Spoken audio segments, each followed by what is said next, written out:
Hi guys, long time no see. Let's do a little life update because it's been a while. I think about 7 months actually. I'm about to head to dinner, so I figured I'd come a little get ready with me and we can talk about life. I don't even know where to start, honestly. I feel like so much has happened in the last couple of months. For example, I've almost been working for those two families for a year, which feels crazy.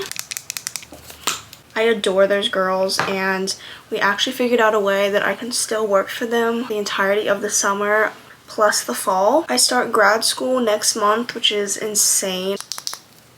I'm so excited to start school. The first class that I have is asynchronous, so it's online. The good part about that is that the duration of the class is the entire summer, so I have a lot of time to work on it, and I can get so much done while the girls are napping.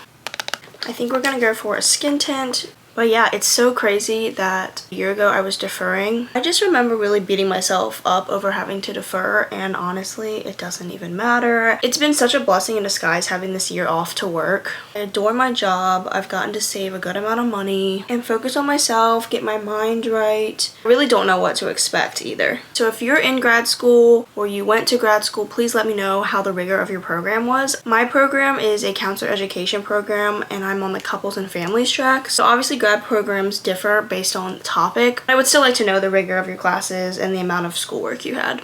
I'm going to be taking a total of 3 classes this summer, which feels like a lot at first, but the classes are spread out throughout the summer, and I think the most that I'm taking at once is 2. I have no idea how to fill you guys in on 7 months, to be quite honest with you. I'm trying to think of other big things that have happened. I guess this is big, but it's not really that interesting to people. I did stop birth control.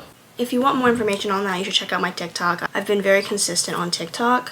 I decided to stop birth control for so many reasons, but the biggest one being my mental health. I was just not doing well mentally, especially with the weight and the emotions of graduation. It was all just going in a bad direction. Before anyone wonders, no, I'm not trying to get pregnant. I want to film a whole video on getting off birth control, my experience, and what I'm doing now to track my cycle, so I'm not going to talk about that as much in this video. Now with that, my skin took a turn for the worst, and I recently just went to the dermatologist to try to fix all of that. And it's been a slow process, but I'm finally starting to see a difference in my skin. It's been about a month, which is what my dermatologist said it was going to take to see any difference. He put me on tretinoin. He also prescribed me 100 milligrams of spironolactone, but I didn't want to put another pill in my body, so I haven't been taking that one. And honestly, the tretinoin on its own is doing a really good job, so I'm really happy that I listened to my body and listened to myself and decided to not take the pill. My reasoning behind that is I just didn't want to put another hormone-altering medication into my body after I just got off the pill. I gotta hurry up. I'm going to be late. Another exciting thing is that I'm moving out in August. Patrick and I will start the apartment hunting process at the end of next month. I am so excited to move out. I've lived at home for a year. I feel like it's been the perfect amount of time to adjust to being graduated and to save some money. I am going to be commuting an hour most days, which might sound daunting and a little bit crazy of me to some people. When you think about it, some people have an hour commute to their job. For example, my boyfriend. I just think that my boyfriend and I are really ready to move out. We need our own space, extra privacy. We lived together in college, and moving back into our childhood bedrooms has definitely been a little bit weird, at least for me. Don't get me wrong, I'm extremely grateful that we've been able to take this year and save up money, but it's time. I have a pretty good idea of what apartment complex I want to live in. He also has an idea of what apartment complex he wants to live in, and of course they're not the same. But we both agreed to go into the apartment hunting process with open minds, because what you see in pictures isn't necessarily what you get. The place I want has continental breakfast every morning, and let me tell you, that would be so nice the days that I'm going to work or driving to school.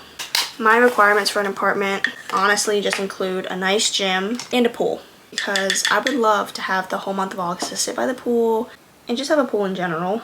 This dinner is super casual, so I'm not gonna do too much, but I want it to feel pretty, you know, especially after a day of work. Something else that's changed is I've really started getting back into church and doing devotions, reading my Bible, listening to worship music. I had a lot of things happen to me that strayed me from all of that, and I've honestly missed that part of my life so much, but I knew I needed to get back to it on my own time, and something about this past Easter just really struck a chord with me, and I felt ready. For example, this weekend I'm going to visit Patrick in Fredericksburg, and I've decided I'm gonna go try out his church. Originally I'm Methodist, but the church he goes to is non-denominational. It's one of those bigger, more flashy concert-esque churches, which I typically resonate with because I love music. I don't want to talk too much about religion because I know not everybody is religious, but that's something that's been positive and big for me.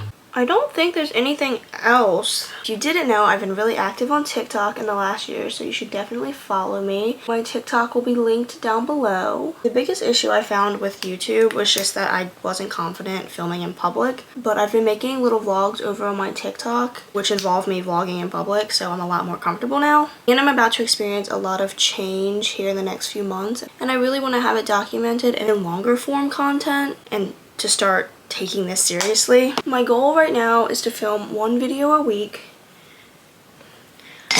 I'm not going to dedicate a day because I honestly can't. Because I find that if I dedicate a particular day, I get down on myself if I don't follow through on that day. So I'm just going to say once a week.